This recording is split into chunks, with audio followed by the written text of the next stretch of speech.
নমস্কার, আপনারা দেখছেন পিবি নিউজ। আপনাদের সঙ্গে আমি মন্দিরা। নজর রাখবো আজকের খবরের দিকে।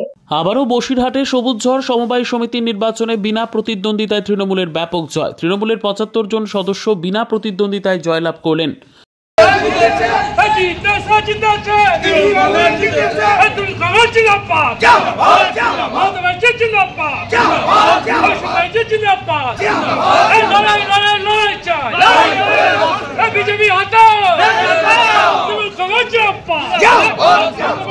এই মুহূর্তের সবথেকে বড় খবর, বসিরহাটের ভারত বাংলাদেশ সীমান্ত এলাকার ইটিন্ডা সমবায় সমিতির নির্বাচনে তৃণমূলের ৭৫ জন সদস্য বিনা প্রতিদ্বন্দ্বিতায় জয়লাভ করলেন। নির্ধারিত দিন নির্ধারিত সময় অতিক্রান্ত হওয়ার পর কোনো বিরোধীরা মনোনয়নপত্র জমা করেননি। তাই আজ ইটিন্ডা পানিতর গ্রাম পঞ্চায়েতের ২৬ জন ও গাছা আখারপুর গ্রাম পঞ্চায়েতের ৪৯ জন, মোট তৃণমূলের ৭৫ জন সদস্য বিনা প্রতিদ্বন্দ্বিতায় জয়লাভ করলেন। সমবায় ব্যাংক থেকে কতজন বিনা প্রতিদ্বন্দ্বিতায় জয়লাভ করলো? ৭৫ জন। এটা আগেও ভোট আমাদের ছিল।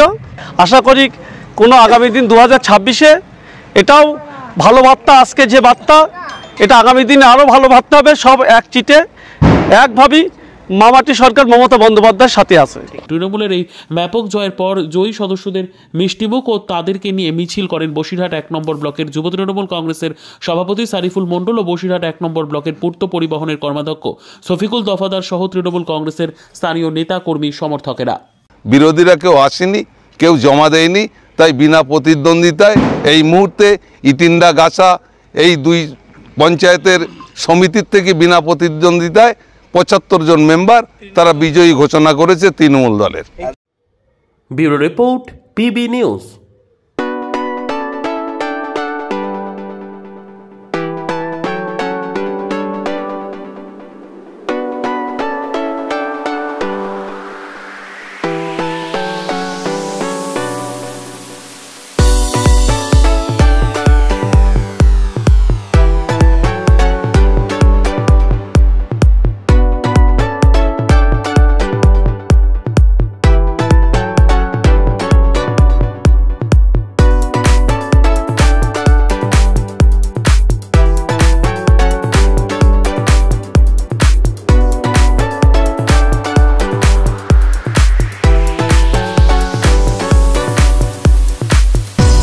double 2 2 1 এই নম্বরে